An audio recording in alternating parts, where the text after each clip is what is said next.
Okay, we're live. Hi, it's Tonia Reeves, Australia's cowgirl medium, on radio today for Animal Dreaming Publishing, and we are so excited to have Scott's dear friend and also such a well-known Dr. Stephen Farmer, who, you know, I know over here in Australia everyone goes crazy. We've all got your books and your cards. I think you don't go to a shop over here without finding, you know, at least one piece, mostly more pieces of your work, and it's just so popular. So welcome to the show. Thank you so much for coming on with us today.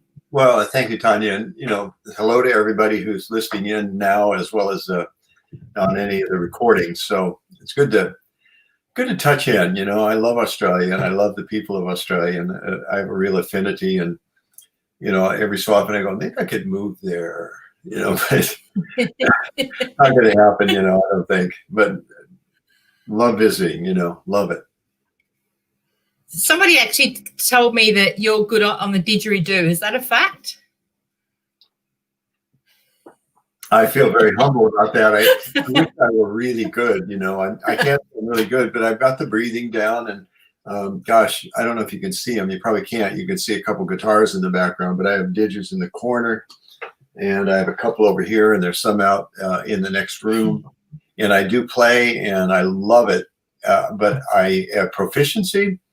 I remember I had a period where I thought, how long can I keep this going? You know, and I think I was able to do it for about a little over 4 minutes, which for me at the level I play, I thought was pretty darn good. So every once in a while I'll challenge myself and go in the garage where there's a nice resonance, or the bathroom and stick it in the tub, you know, where it's also got, like, you know, more of a booming sound to it, and see how long I can go with and create the rhythm and such. I love it. It's just an amazing, so simple too. That's the beauty of it. And I've had a couple of good influences. One of you blokes there, Jeremy Donovan, who is an exceptional artist and didgeridoo player, and also a couple people over here. So it's been great. Yeah, I love it, but I can't. It's like guitar, you know. Some people are guitar players. I play guitar. There's a difference. Yeah, I'm not a didgeridoo player. I play. There's a world of difference between the two. I love it. Oh, that's funny. So I also noticed on your website you're doing some breath work. I actually looked at that with interest. You've got an online workshop coming up too, which sounded really fascinating. Tell us a bit about that. Yeah, I just finished. I've been doing up till today every week I call it a community gathering, which is just a place to come and I'll do a talk, and then we'll do conversations with the people that show up. And with the program I use Zoom, you can do breakout groups, so people can go into smaller groups, etc. And I just did the last weekly one. I'm going to change it to once a month because of some writing obligations and contracts I have. I got to stay with. So the breath work was, I've done breath work in this kind of breath work. There's all sorts of varieties of it. But this is conscious connected breathing. You know, it's where it is similar to what didge players call circular breathing. But it's not quite the same. What it is, conscious connected breathing, is where there's no pause between the inhale and the exhale. So I'll do a couple of breaths just where you go.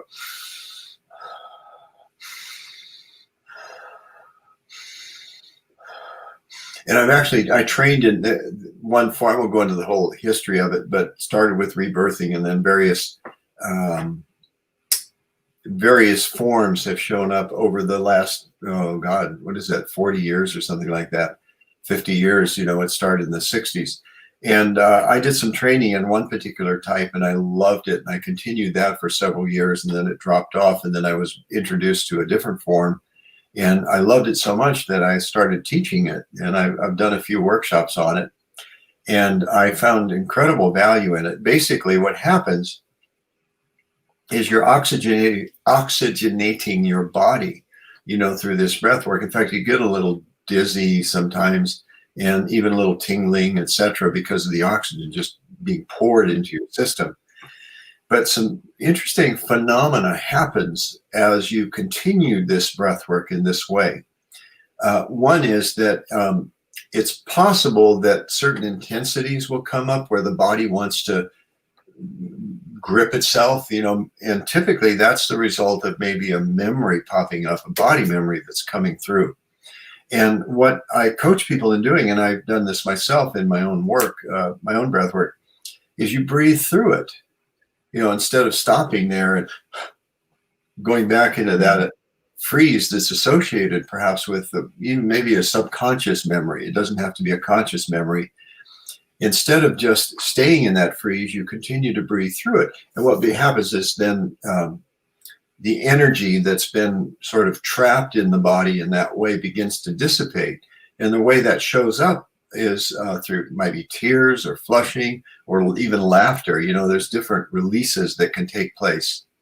The second aspect of doing this over a period of time is that you can very likely have sort of spiritual revelations or insights or visions. I've had all of the above, the cathartic release process, as well as just amazing, amazing experiences, shape-shifting into wolf and inviting wolf to merge with me and howling, in the midst of a group of 50 people that are all doing this breath work. So it's a pretty amazing process. And I a few weeks ago, I went, I think it could, I know it can, because I know a colleague that's doing some online work. And so I thought, because the benefits of it, especially going into yours too, but our holiday season here, and we're going through the darkening. You guys are going through the lightening, of course. So I think it can help people, to kind of clear a lot of stuff out and be able to really enjoy, in spite of the sort of blanket of pandemic that's hovering for all of us. I think it can help people really enjoy the holidays, and whether it's spring or, in our case, fall and then winter coming up.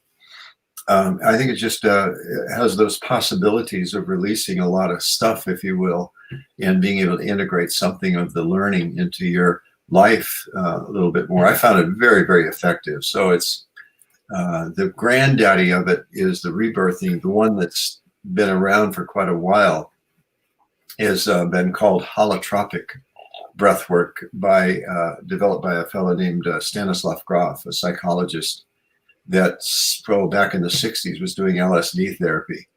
And then it became illegal. So he eventually developed this thing called holotropic breathwork. Very, very effective, I must say. So, and of course, internationally, even in the gathering, I've had people from all over the place, including Australia, New Zealand, Europe, etc.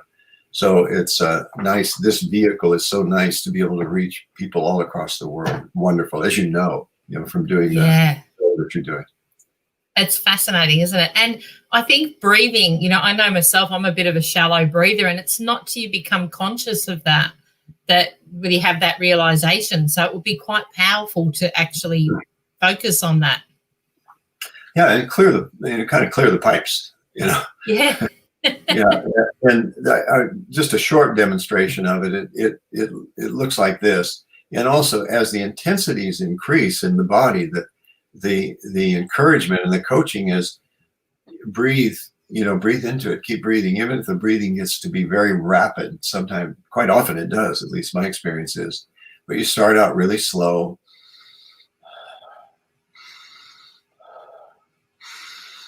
And then as you continue doing this, and I might say this too, at least for an hour, I like to do them for about 90 minutes, an hour and a half. And holotropic breathwork does it for 3 hours, which isn't really much, but an hour, hour and a half, most people think, if they've never done it before, I can't do that for an hour and a half. And then at the end of it, wow. Because once you get going, it's like momentum. But as the intensities increase, whatever they may be, and often there's music that's played that also the rhythm itself becomes more rapid, throughout up to a certain point, and then it levels off and eases out over the hour or hour and a half, to the point where you might be, my dog's scratching at the door here. Let me in. He wants out. Anyway, he'll be fine.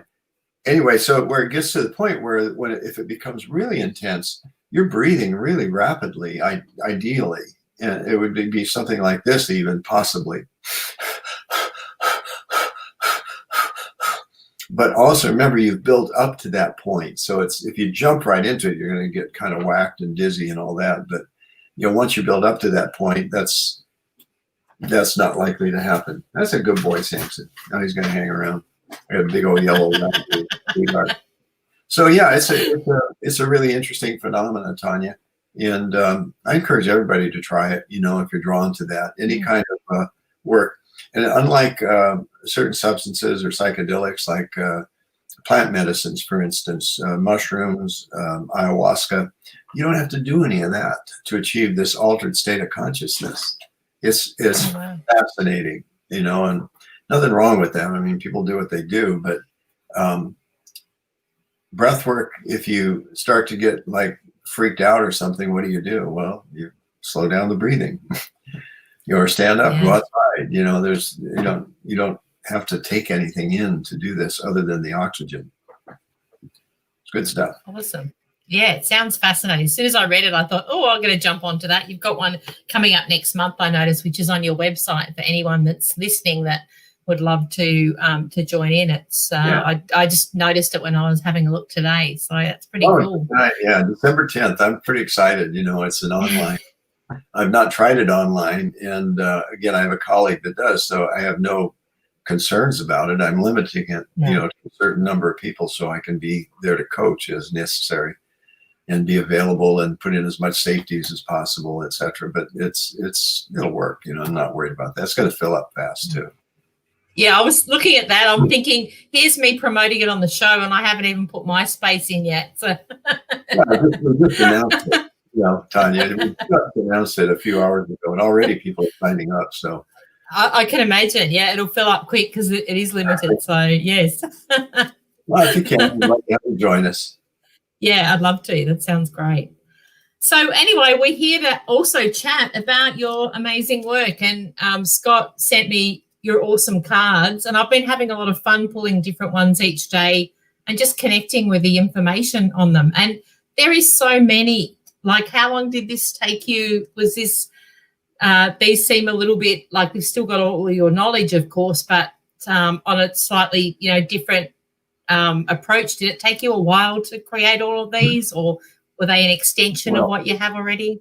Good question, Tonia. And I must say, and I give kudos to Scott, Animal Dreaming, because he was very supportive. He found the artist, which made it really much easier, and we collaborated to come up with the themes of each card, to start with, and then from there I would take it and listen closely and see whatever the guides had to say about that particular aspect, and printed it out. And I'm trusting that they're helpful. I really I like oracle cards a lot. Yeah, no, I can vouch for them. And I love the fact that they're a bit different. There's something you could, and that's what I've done. Just recently we went away, so I took them away with me, and I just pulled out one each day. And because you've got different ideas to take from each card as well, and exercises you can do, and incorporating a bit of journaling, it was really great to be able to have it sort of remind you to be present and take that time out to just pick a card, but also to be able to get inspired from it as well with, what you're suggesting on there to do, which I loved. I'm so glad to hear that. Yeah, there's the particular construction, as you pointed out, of the cards are that there's messages or meanings of them, and then there's you could say homework or suggestions or assignments, for them. Yeah, it's pretty cool. It's pretty cool. Glad you like them. Thank you. Yeah, I did. No, I found them really effective, and it was a bit of fun because you kind of look, which one am I going to pick out next? And, it's unique. I haven't seen cards like that before. I'll just put the box up for those. Scott's popped the link up for anyone that wants to get the cards. I highly recommend. They're very unique in that you do get so much out of each card. And there is so many cards. I didn't actually count 70 cards altogether. Yeah, yes, I just looked then. Yeah, so you can't get bored, you choose a fresh one every day. That's very cool. Yeah, thank you, Tonia.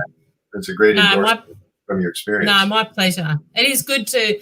I love the groundedness of your, the all the information that you share is so connecting us back to nature and, connecting us back to our intuitive selves. And I think now more than ever, coming out of, we're sort of getting out of lockdown here, it's like people are looking for that. And I think that reminder to say, connect back to yourself and connect back to nature is great. Anything like that is such a help.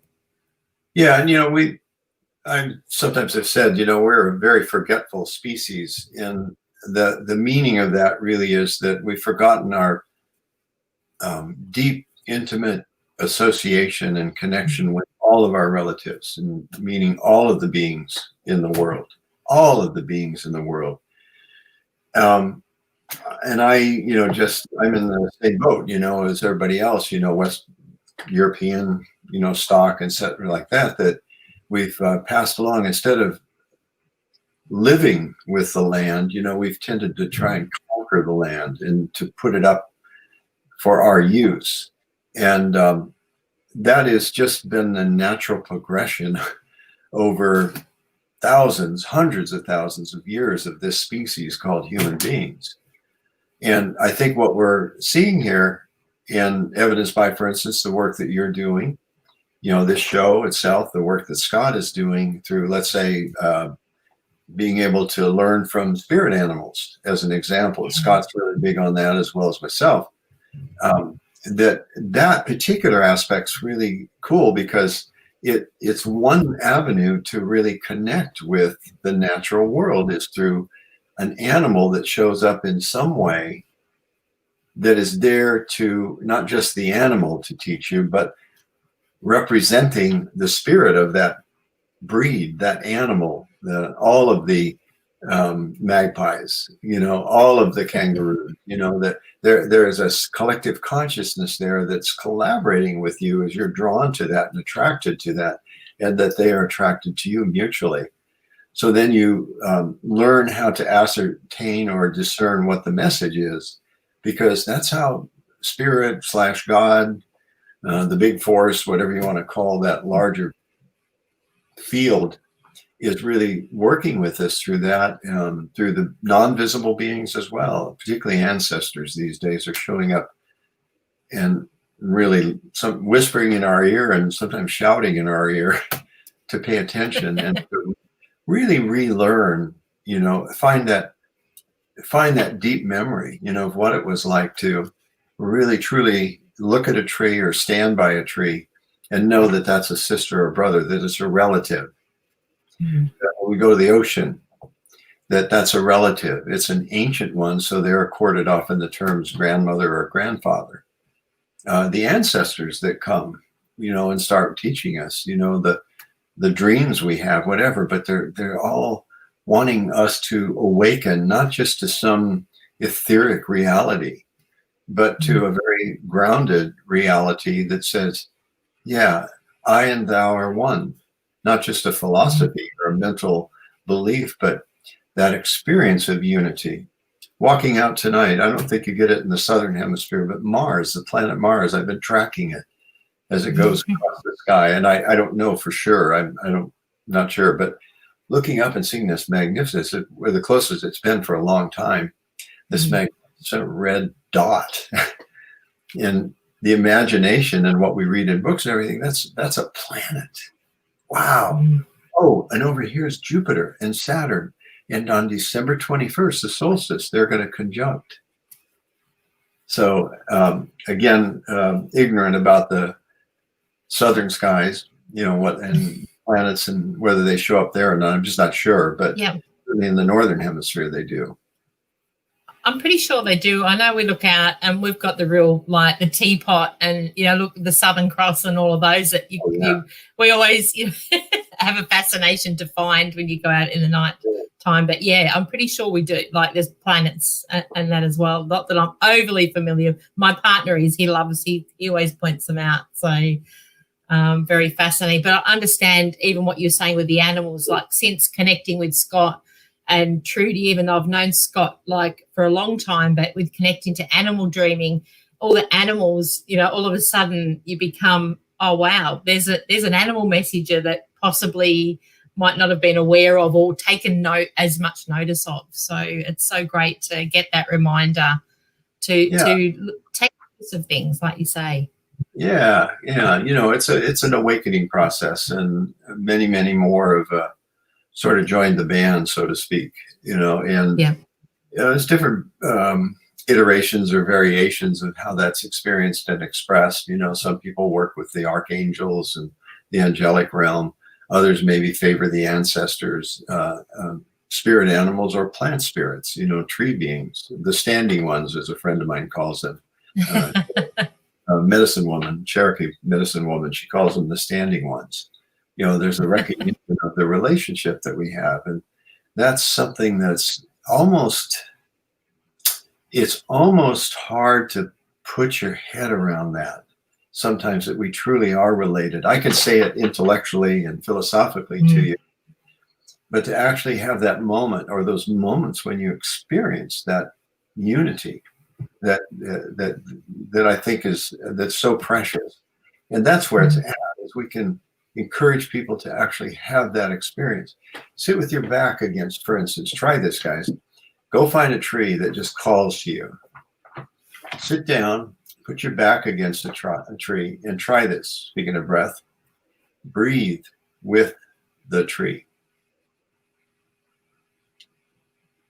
You do this a few cycles and watch what happens in your experience. You sort of lose the consciousness of the usual self.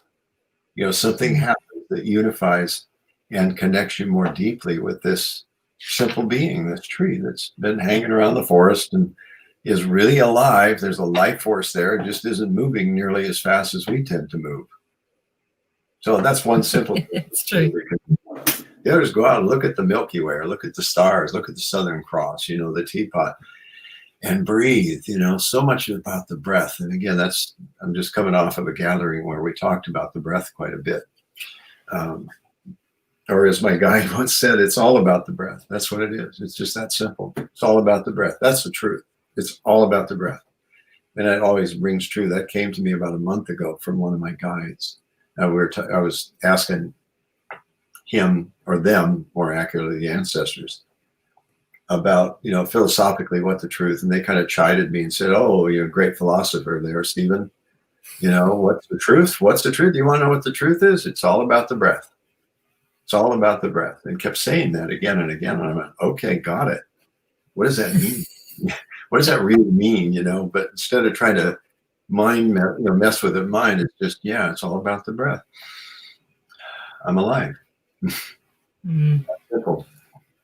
And like you say, it's like whether you're going through stress or whatever it may be, the breath is it is something you can control, isn't it? In situations where maybe you might be feeling out of control, it's something that you could and easily do anywhere. Yeah. You know, I've said before, and we'll see from my end, you can breathe through your death, you know, until that last breath out.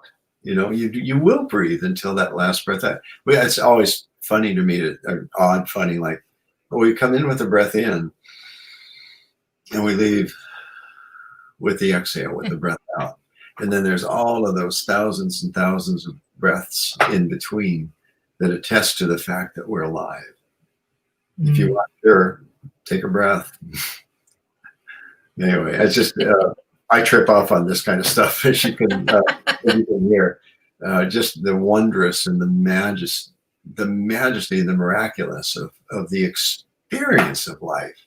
Every so often, I just get this hit, like a big wow. Wow, this flesh and bones and organs and all the skeleton and everything else is actually moving around, you know, animated by this life force. Wow, what a miracle it is to be alive.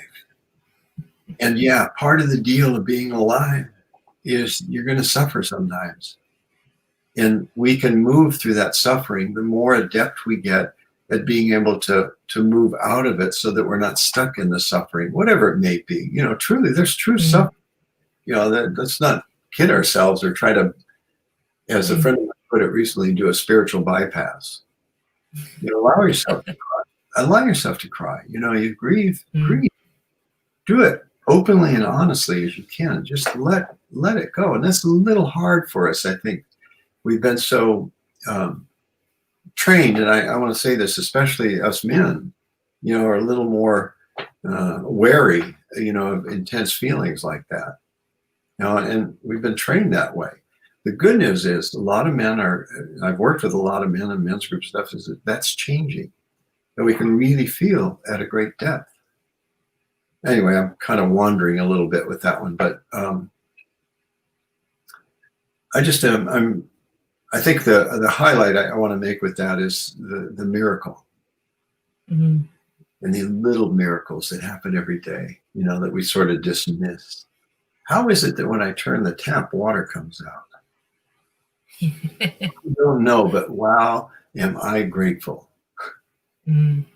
How is it that I can feel love for another human being? You know, wow, the fact that I can feel that. Or for another being, that I can feel that. Like my puppy dog that just planted himself on the couch over here.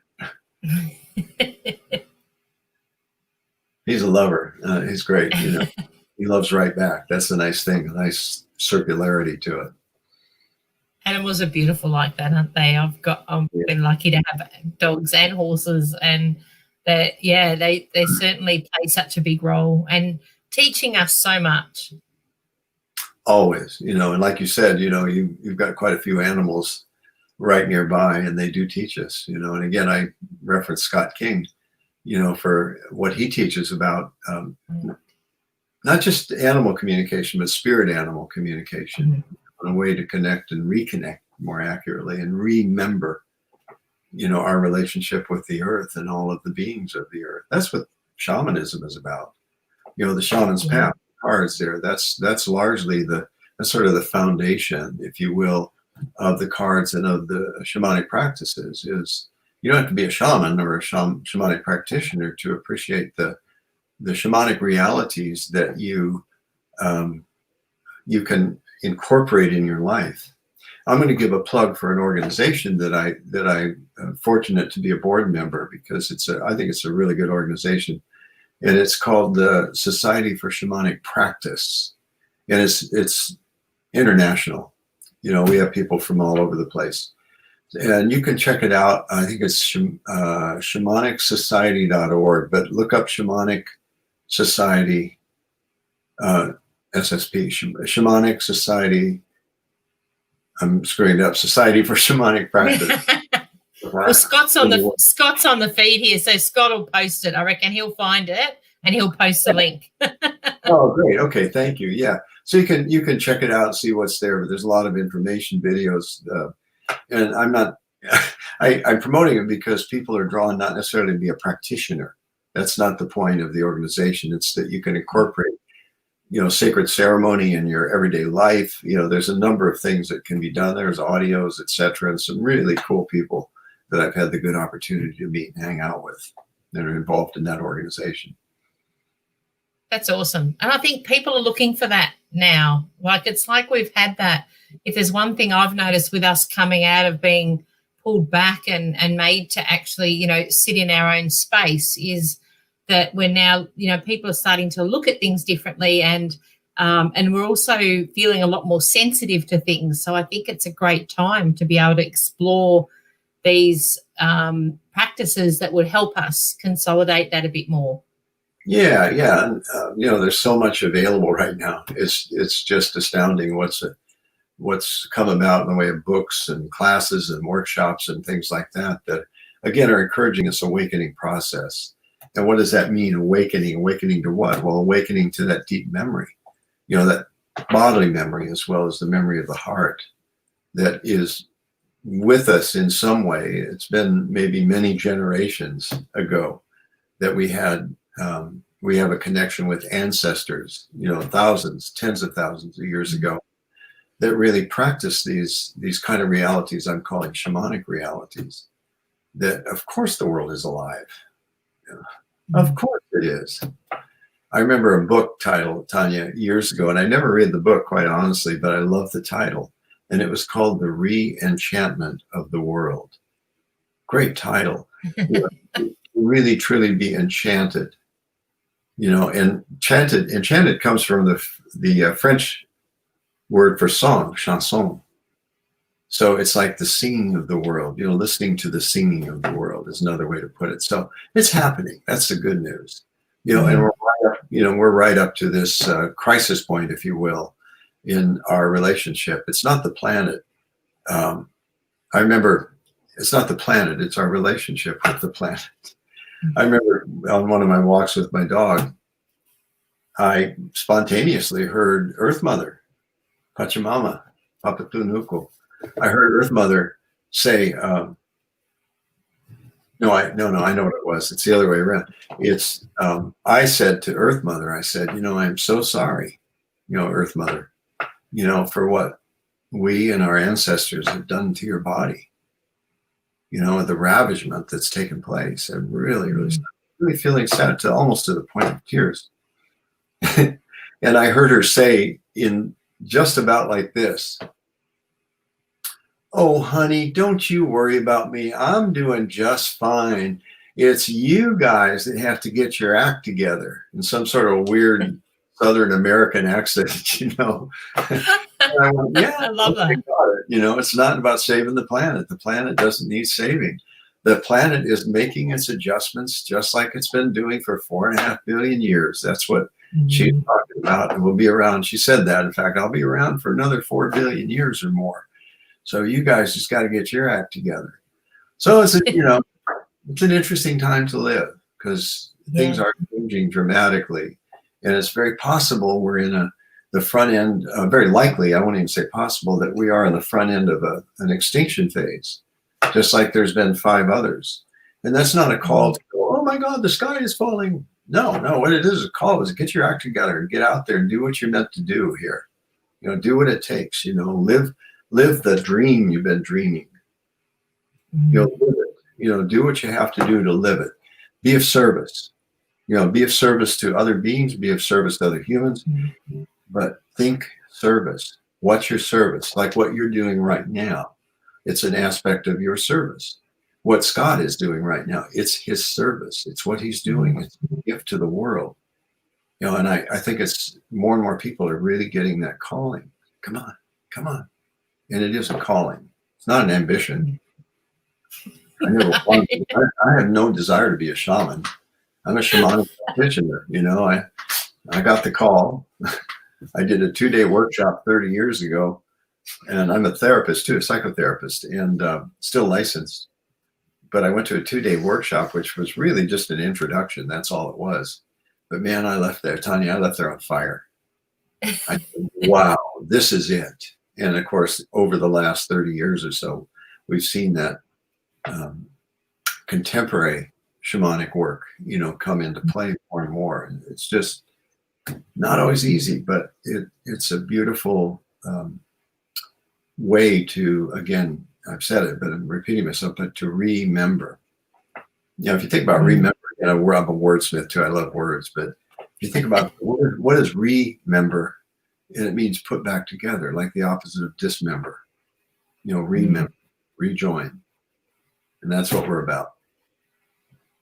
That's so cool. I love that. It's a great explanation, and it is true. It chooses you, doesn't it? It's really that when you think about it, that makes sense. We're stepping into, I suppose, whatever path it is that you are drawn to. It's like at times it's not like you put your hand up to go, "Oh, I wake up one day and suddenly I want to do that." It's just like it innately is that feeling of, "Oh, this is me. I've come home because I've connected so much with what I am doing." Yeah, calling, and there's a kind of an interesting way to describe it too, is that it's a collaboration of consciousness. And I like that word collaboration. Again, I fall in love with words, you know, because they take on a different tack, a different meaning, a different perspective. So that when, let's say, owl or an owl that has been around the neighborhood, there was a period about a while back, about 3 weeks, 3 to 4 weeks, where almost every night this owl would sing to me and I would sing to the owl. Now, what was that about? Well, you could just say, oh, it was kind of a fun experience, you know, and that's true too, legitimate. However, another layer, another perspective of it is that we called each other, you know, literally called each other with our song, but that expression of consciousness that it was called an owl, great horned owl, to be specific, because I saw him one time, is pulling on the consciousness that expresses as me. Listen to that term. The consciousness is not expressing through me. Consciousness expresses as this form, as this figure, as this being called with the tag, you know, Dr. Stephen Farmer. Just like it's expressing as this consciousness called an owl. And then in that, not only is there the owl, but our spirits are connecting. You know, owl spirit and human spirit is connecting. And we have a park in the neighborhood, and I wish I lived on acreage like you do, but we live in a fairly suburban neighborhood, which is great. It's a nice neighborhood, don't get me wrong. We, in walking my dog, we would sing to each other all the way to the park. It was so cool.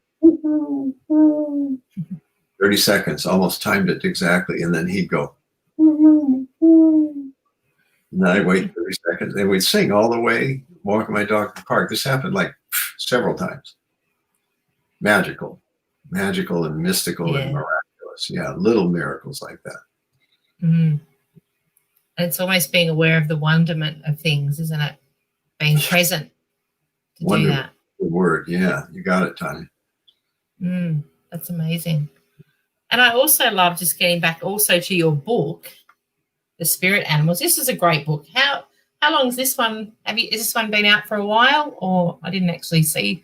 I think it's been out probably a couple of years at least, and maybe more like 3, possibly even 4. I lose perspective sometimes on time frame. But it's a collection of articles over time that I wrote about spirit animals, and some really good stories in it. So I'm sure that anybody that picked it up would enjoy it. Even like a bedtime story for children. I think sometimes that book and the stories in there can work very, very well for it. And I spoke with Scott about it, and he was like, yeah, let's do it. Yeah. No, it is great. And I love one of them I really resonated with, how you get the messages, or how you've explained how we get messages from spirit guides, and you've incorporated it's almost like the way that we learn things. Like, so the words, rather than making it complicated, you've really simplified it in the, you know, it's visual, auditory, kinesthetic, or cognitive. And I thought, yes, I so relate to that, because I often, when my friend Jacinta and I run retreats, and we help people connecting with their, their sixth sense or their psychic side. And I often explain it like that, because I think it's so simple, and people can instantly read those words and go, this is how I learn information, because we're often taught that throughout our life. And I thought it was great.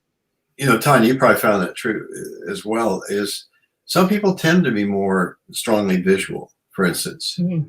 Some more auditory. In other words, the inner voice, you know, is certainly one of my primary ways of receiving information in that way. Sensations, you know, so many people, when I ask in a workshop, how many are, I call it kinesthetic, you know, just a different term. It's basically sensations in the body that just sort of arise spontaneously, the prickles, you know, that you get, you know, when spirit is showing up in some way. And then the cognitive is it's close to intuition. It's just a knowing, you know, without knowing how you know. How did you know that? I don't know. You know, somebody who's cognitive. So it helps authorize, you know, someone's primary channels of perception, particularly spiritual perception. But that's also the way we take the world in, you know, as well as the ordinarily non-visible world. Yeah, that's I thought that's easy to relate to. That really keeps it simple for many people. And Yeah. you know, throughout your working life, there'd be at some point where everyone's had that. You know, you do the quiz to find out what's your strongest learning style, and you've related that into this connection as well. And I think that's great because it integrates it quite simply without people having to remember all the clairs and the things that we tend to try and help people learn. It's more straightforward. It's just like visual, auditory, you know, etc. It's more straightforward. You know, and the clair thing is another way to do it. I don't want to diss that. I mean, it is that way of describing can work for other people too. But again, I'm more of a straight shooter in that way. It's like, yeah, okay, well, you hear things, okay, good. You see things, you images, mind's eye, or out here, it's, you know, whatever. But trust your strengths. You know, the others will come along. But trust what you tend to rely on it. Go ahead and rely on it. Auditory kinesthetic, you know, that's mine. And as I've done this work more and more, like a lot of visuals. And of course, that just knowing, that's called cognitive. So that all four, they're operating on all cylinders, you know, basically. And I think it's fascinating. You can expand, like you say, you start off with your stronger ones, but that's not to say that over time, and you can also help discover, you know, that those others that maybe you're weaker in, you can suddenly, you know, change that around. And I know for me, that's been the case. I was never auditory. And even as a learner, like auditory wasn't my strong, you know, if somebody relayed something to me and I listened, I'd be like, you know, it's like somebody saying, go down the street, turn left at the red letterbox and ride here. And there's a tree. I'd be like, I'm lost. Lost you back there at the tree. Yeah. Yeah. But I think it's great because I think for many people that are just opening up to, you know, being open to that their spiritual side, and we all have it, I think it's great to be able to have different explanations that certainly everyone could relate to, and keeping it simple like that, I think that's really cool. Thank you. Yeah, no, I like simple and profound, you know, when you find those things together in some simple aphorism or statement. I can't think, nothing comes to mind right away, but when it is simple enough to just anybody could understand it, and yet there's this tone of what I would call the profound. You know, I breathe. That's simple and profound. I breathe. Or as someone said, I breathe, therefore I am. Not instead of I think, therefore I am. I breathe, therefore I am. Wow, that's pretty simple. Okay, work with that for a little while. You know, you'll see. It's very simple, but bottom line, very profound. I breathe, therefore I am. In fact, I would suggest to anybody who's listening to this that try that out as a sort of an affirmation. You know, just walk around as you breathe and either think or say out loud, I breathe, therefore I am. I breathe, therefore I am. You see, I keep coming back to the breath. It's all about the breath, you know, what they told me.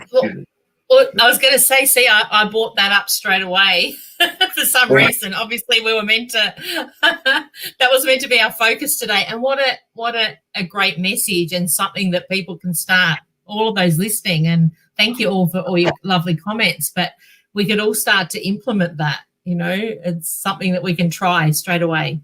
Yeah, just try, you know, I breathe, therefore I am, or any kind of breathing practice. You know, what did we do at the gathering just a while ago? The breath of fire. You know, if you do yoga, a lot of times the yoga teacher will run you through the breath of fire. That's pretty interesting. It's breathing rapidly through the nose, 25 breaths, and you know, your hand on your abdomen, your third chakra, you know, the solar plexus, excuse me. And then bowing your head, holding your breath at the end, you know, and absorbing the oxygen that you've just put into your system. I mean, just anything like that, you know, I think would be valuable. The circular breathing, or the conscious connected breathing, the breath of fire, even just slow, deep breathing, you know, in a meditation, just to get that, you know, that substance. That's not the right word, but just to get that sense of grace, being at peace, being fully present. Here I am. And not just the usual self, but something much greater that funnels in this expression of consciousness known as me. It's a trip. It's a trip. I'm just grateful to be doing the work that I'm doing. I'm just absolutely blessed. And I remind myself as much as I possibly can, even the periods when I get grumpy or pouty or whiny. I think that's what I do, Come on, guys. Hands up if you do it as well. Absolutely. But I can't imagine you doing. Yeah, and I want to get out of it as quickly as possible too, But I don't want to do a bypass, I want to feel it. Like I am pissed off, I'm angry. Pissed off, so that's a different expression I know in Australia, but I'm annoyed, I'm mad, I'm sad, I'm glad, just to allow, as I was quoted recently on my Facebook page, it's not about being in the flow, it's being the flow. Again, simple, but almost if you think about it too much, it doesn't work. What does it mean thinking of being the flow? No, just take a breath, show up, be present, and keep breathing. And see what life presents to you, and then how you respond to what life presents, whatever life presents.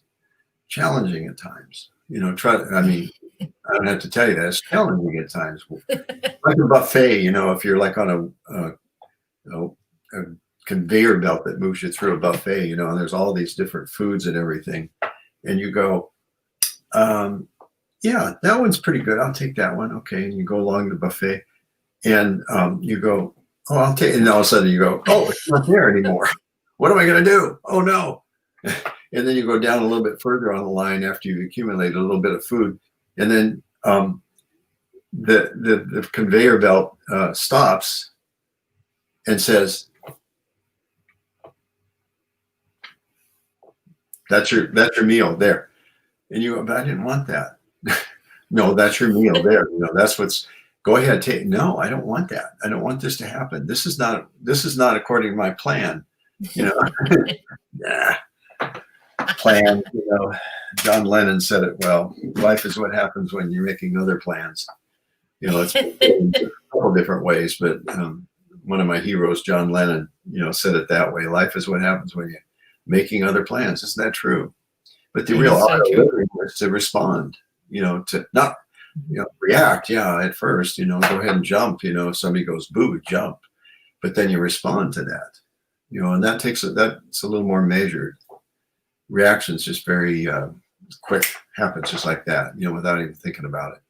Response means we step back from it, and then we move into it in some different way. I'm all over the place. My philosophies, as the teacher said. Oh, Mr. Philosopher. I love that though, because it's, it can just be one word or something that and there's many here on the feed today that, we just resonate with one word that makes a difference that you can go away with and go, wow, that was really profound. And even as the person saying it, you might not feel that has that impact, but it certainly the feedback always is. So it is always right, whatever flows. Yeah. Being the flow.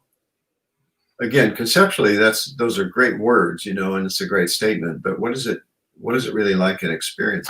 And again, I said this earlier, but it's like, what it really comes down to is the experience, not just the words, not just this book or not just these cards. It's the experience, whatever it may be. And sometimes we just get so habitually removed from not the present moment, but the presence. And if you put a capital P on that has another implication, the presence of the God self, the spirit, the inner spirit that's expressing, again, as, not through me.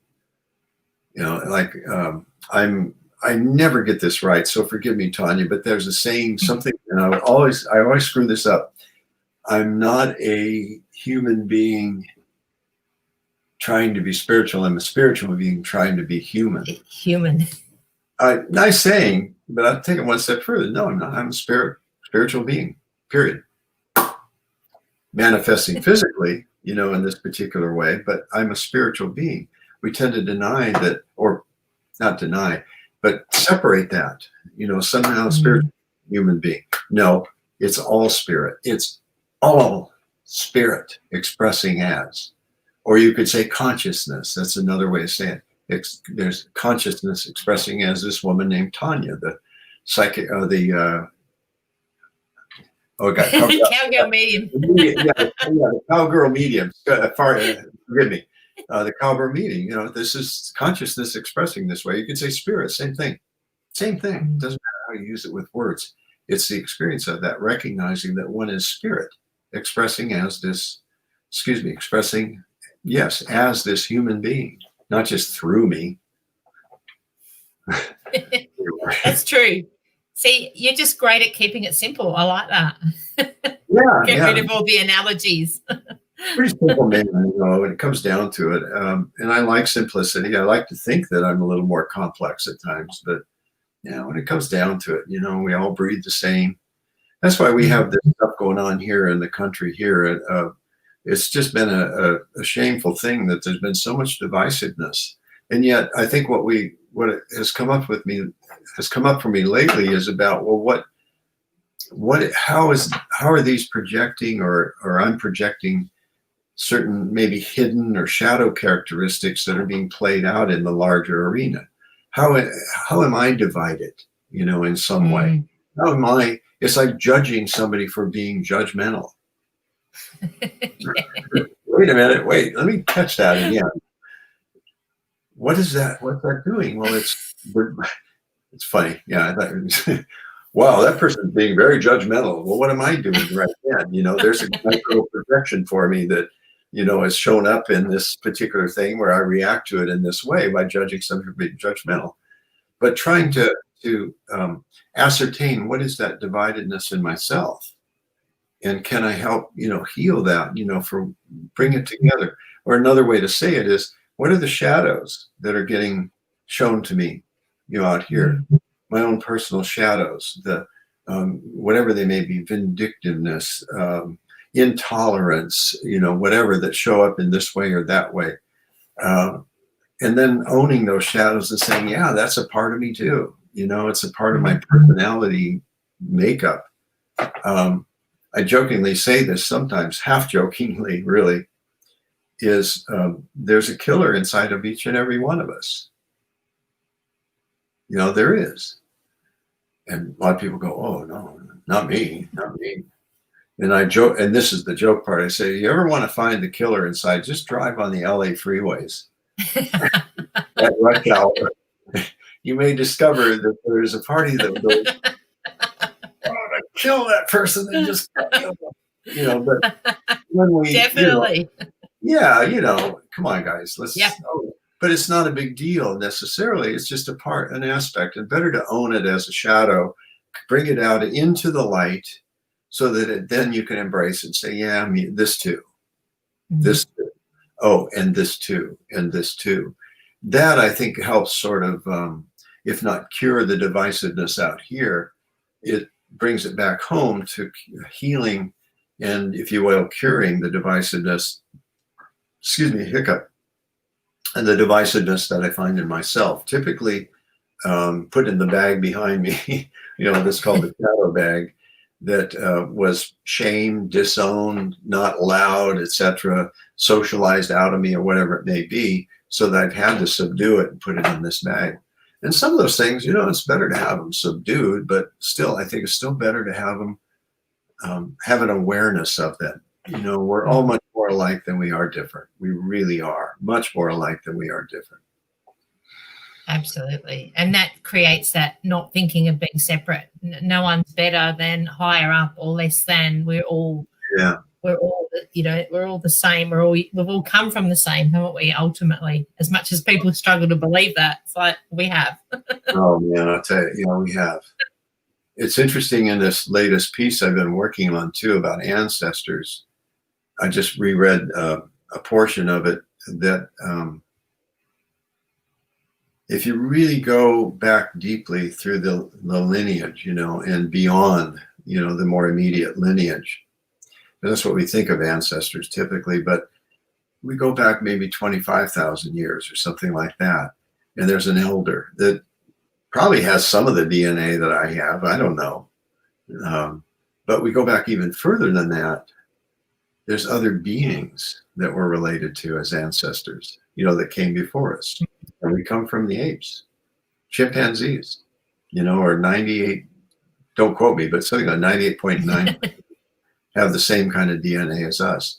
And the other fascinating thing, I think, is that for all of us human beings, every one of us, no matter your ethnicity, your color, or anything like that, 99.9%, we're completely exactly the same. So it's only 0.01% that creates these distinctions and variations. I find that a real strong argument for, hey, come on, gang. We truly are one. Anyway, I got to take my puppy dog out in a couple of minutes here for an evening walk. So I'm going to have to wrap it up here in a couple of minutes, if that's all right, Tonia. Absolutely. No, we are absolutely honored to have had you on the show today. We've got heaps of great comments. Thank you to everyone for tuning in. And I know you would have got some amazing things, insights from Stephen. He's absolutely amazing. And jump on his website, because the breathwork, not too many of you, so I've still got a spot, but I'm going to jump on as well. And I think that would be a great, it's a course. It's a 2-hour course, Stephen. Is that right? Be ready. It's an hour and a half of breathing. Hour and 15, at least, but possibly.